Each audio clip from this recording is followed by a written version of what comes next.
La prévision météorologique est une application des connaissances en météorologie et des techniques modernes pour prévoir l'état de l'atmosphère. L'histoire de la prévision du temps remonte aux temps immémoriaux, mais la science moderne date vraiment de la fin du 19e siècle. La vie et le travail dépendent de la météorologie. Les devins de l'âge de pierre et les prêtres de l'Antiquité ont essayé de prédire le temps qu'il ferait pour pouvoir obtenir de bonnes récoltes, éviter les inondations, entre autres.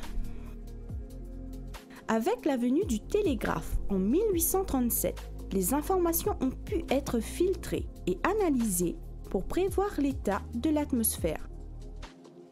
Avec les analyses et les données sous forme de cartes, les premiers météorologues ont pu voir le déplacement temporel des systèmes et faire des extrapolations.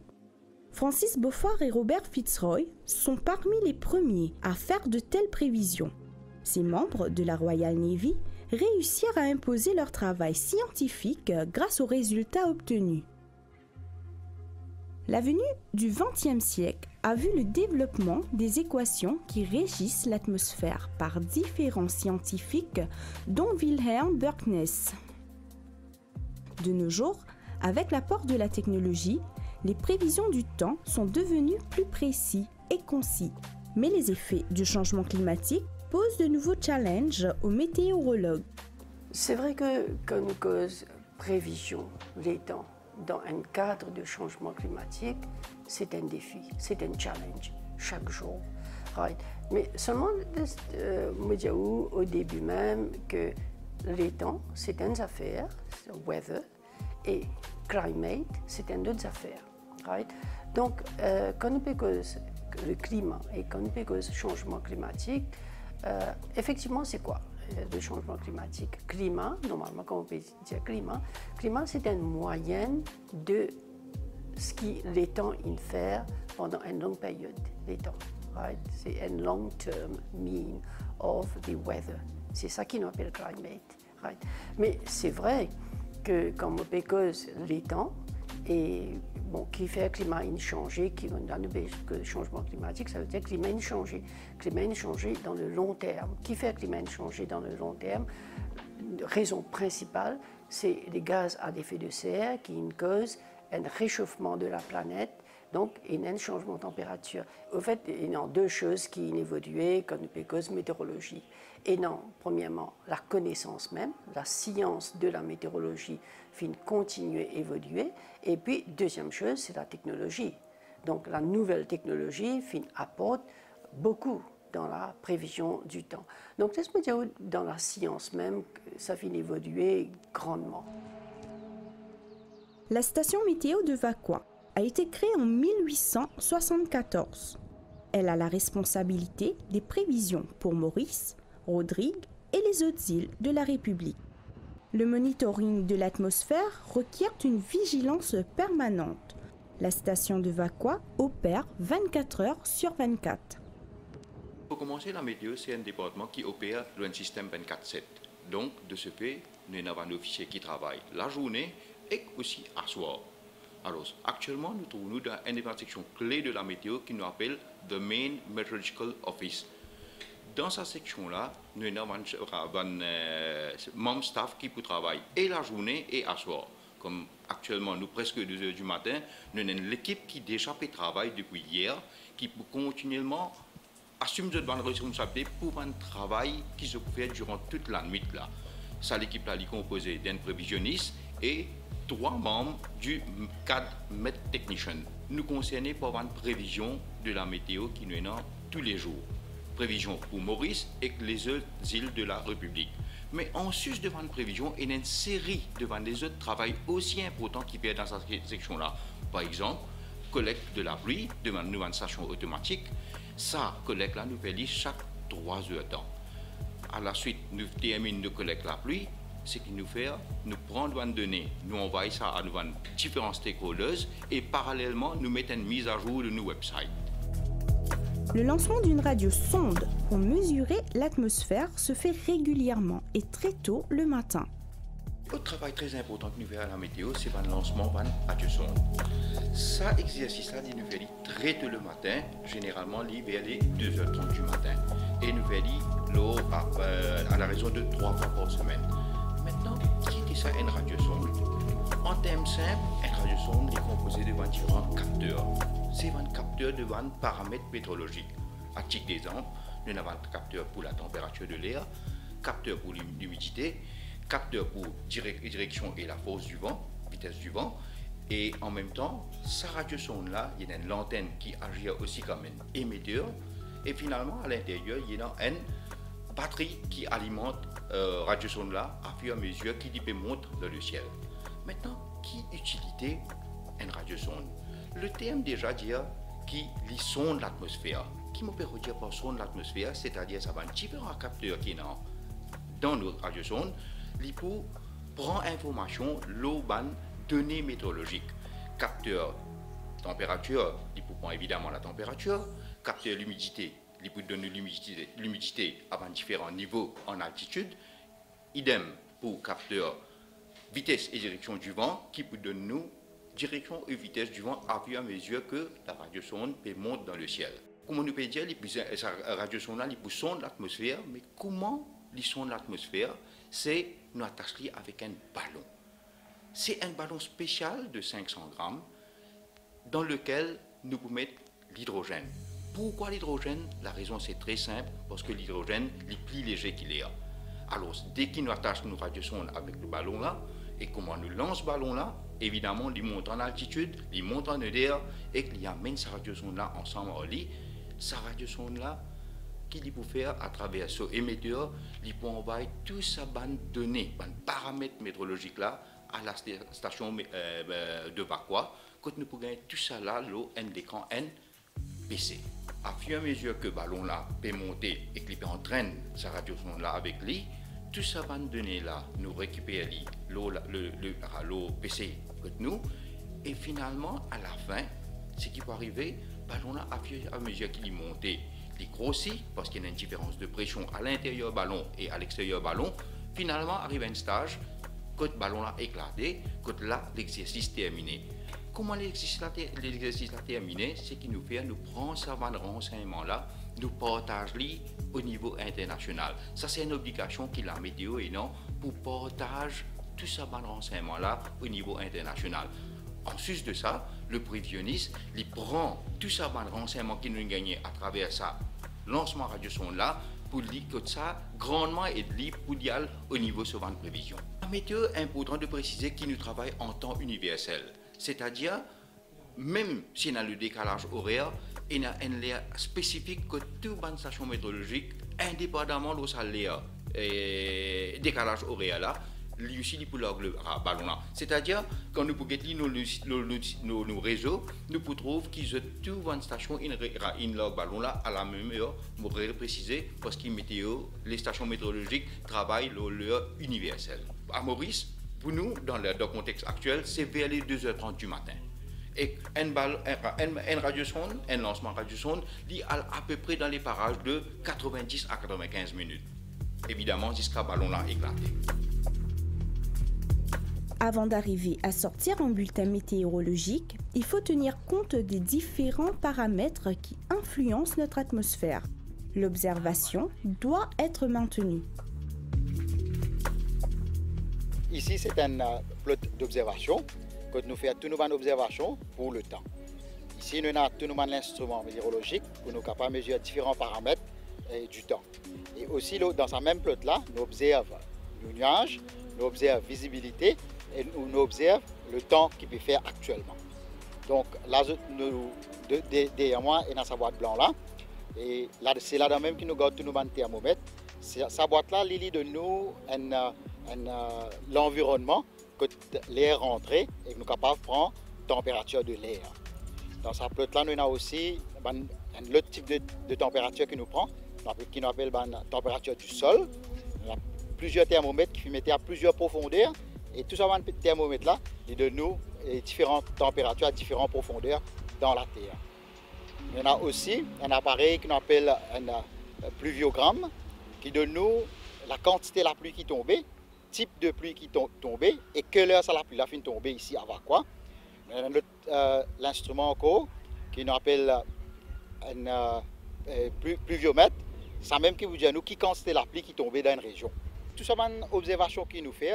Et derrière, comme nous connaissons, derrière tous les travaux scientifiques, ils basent sur l'observation. Alors, il pareil pour la météo, ça veut dire toute prévision qu'il nous fait sur base de ces observations.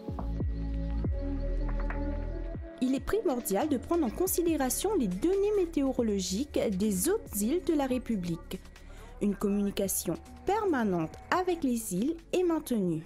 Maintenant, nous pouvons collecter des observations depuis les autres îles de la République, telles que Saint-Brandon, Agaléga et Rodrigue. Et l'appareil qui nous servit, c'est une radio à haute fréquence et HF. La façon que nous gagnons nos observations, c'est un système code numérique et nous servit langage phonétique. Les observations que nous recevons, nous prenons en ligne, nous avons nos livres respectifs et des observations que nous copions tous les OPS, nous vérifions les et ensuite les prévisionnistes font les relais. Je veux dire, on a servi toutes les données pour faire une prévision. L'état de la mer donne très souvent une bonne indication du temps. Ainsi, différentes technologies sont mises à contribution pour observer notre océan. Donc, un paramètre bien important qui nous a monitoré à la station Vacois, c'est l'état de la mer. Quand nous mettons de nouveaux bulletins, nous avons la mer qui nous mentionnait quelques mois aujourd'hui, la mer Limoville, c'est que nous avons un détail. C'est nous avons un officier qui peut rester devant Out Islands. Et de nous avons un constat visible, ça veut dire par l'exemple ici Saint-Brandon, qui peut monter sur l'état de la mer Limoville. Et ça, c'est un officier qui peut se faire rapporter. Et pour Maurice, quand même, un fiscaliste poste. C'est une région-wise, dans l'est, sud et l'ouest. Et nous avons ça, un constat. Basé sur ça, nous avons l'idée de l'état de la mer pour évoluer. Parce que nous avons un wave rider. Ça, nous avons l'état constamment. Et nous avons par Internet. Ça veut dire que nous avons un officier qui peut se faire plaisance. Les lignes communiquent ça d'état là ici. Et nous faisons un suivi. Nous avons comment les pays évoluer. Et à cette base sur ça, nous avons l'idée locale, d'une échelle locale, de la mer pour évoluer. Donc ça c'est un modèle qui est acquis assez récemment, il s'appelle le Storm Surge Model. Et là-dedans, en fait, qui nous fait, en fait, nous gagnons des paramètres pour l'état de la mer. Pareil comme mon collègue Tifek mentionné pour un outil d'observation. Ça c'est un outil de modélisation. Donc là, c'est qui est arrivé. Nous gagnons des paramètres concernant les vagues qui nous attendent dans la région de Maurice, même Rodrigue, y compris à Galéga aussi.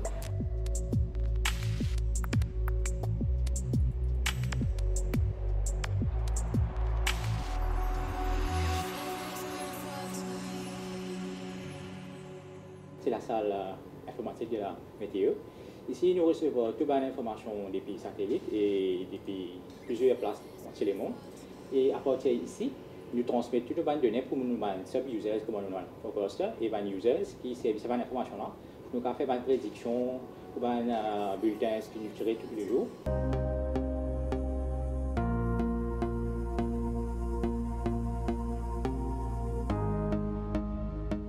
Le radar de Troposphère est un outil technologique moderne qui permet de mieux analyser les changements dans l'atmosphère autour de Maurice et des îles de la République. Là, nous trouvons à la station radar qui se trouve à Troposphère, donc c'est une station d'observation de la météo. Donc c'est le nouveau radar qui est opérationnel. Alors un radar c'est quoi? Un radar c'est un outil d'observation.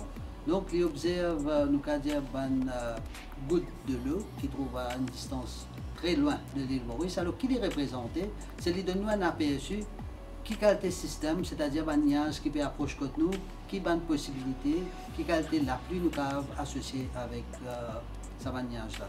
L'important, c'est que quand un prévisionniste peut travailler, il finit connaître en amont qui peut venir vers lui. Et autre chose qui à Maurice nous trouvait surtout pendant la période d'été, dans un petit moment, nous avons un gros nuage, il formé, il donne un gros la pluie, l'orage. Donc, ce radar-là permet de nous une indication. Et là, il y a un prévisionniste pour capable servir cette information-là pour informer le public dans les heures à suivre quand nous avons les temps extrêmes à l'île Maurice. Ici, nous dans un radar c'est-à-dire que l'antenne trouvée actuellement. Pour commencer, l'antenne qui ne fait ni transmettre signal dans l'espace et au bout de quelques instants, il recevra un signal et puis il passe à travers le waveguide. Il y a dans le receiver qui se trouve dans le radar Equipment. Un radar, comme un outil d'observation, il y a des outils qui permettent nous, par exemple, même l'île Maurice, nous avons une station qui peut donner un chiffre la pluie qui peut déjà tomber, mais ça n'a pas de nous qui peut venir dans les heures à suivre. Surtout si un système, un cyclone qui trouve à plus de 300 km, nous pouvons finir commencer à gagner un signal qui peut montrer nous le système comment il était et quand il approche vers nous, quand se sent capable et qui va mauvais les temps, qui va bon actif et qui est nous capable d'attendre vers nous. La publication d'un bulletin météorologique demande une grande rigueur et une bonne précision, car beaucoup de personnes vont se baser sur ces informations pour planifier leur travail au quotidien.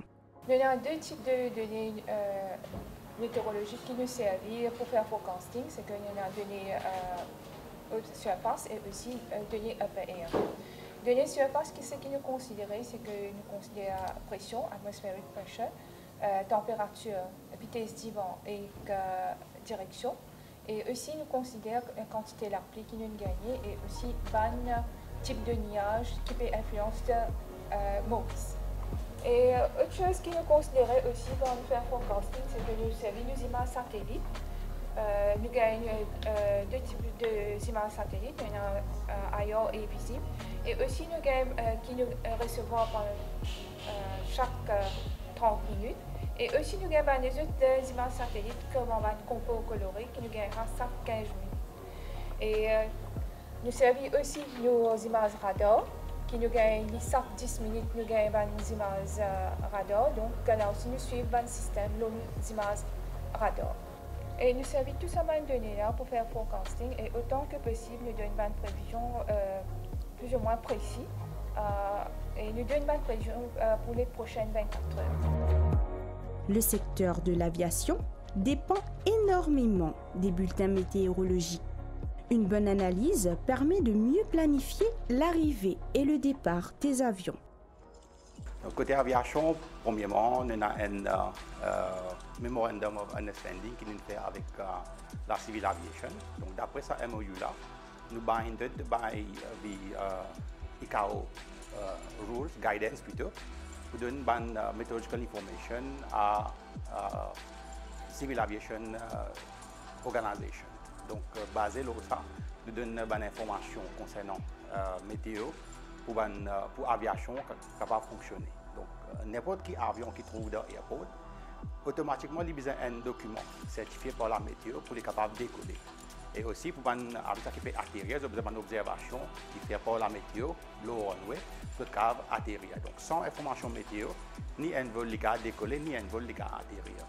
Maintenant, l'information qui météo donne aviation civile, c'est une observation qui prend le runway dans l'aéroport et nous aussi, basé sur l'observation, nous faisons une prévision.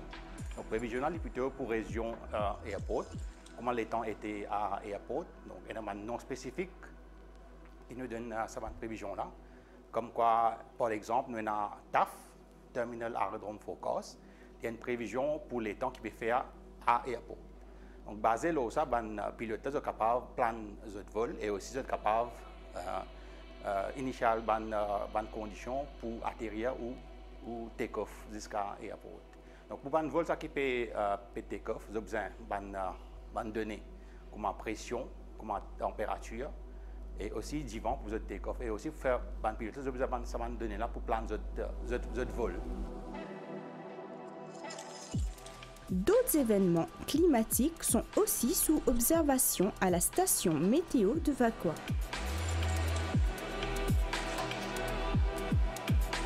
Maintenant, nous causons un peu le tremblement de terre et tsunami.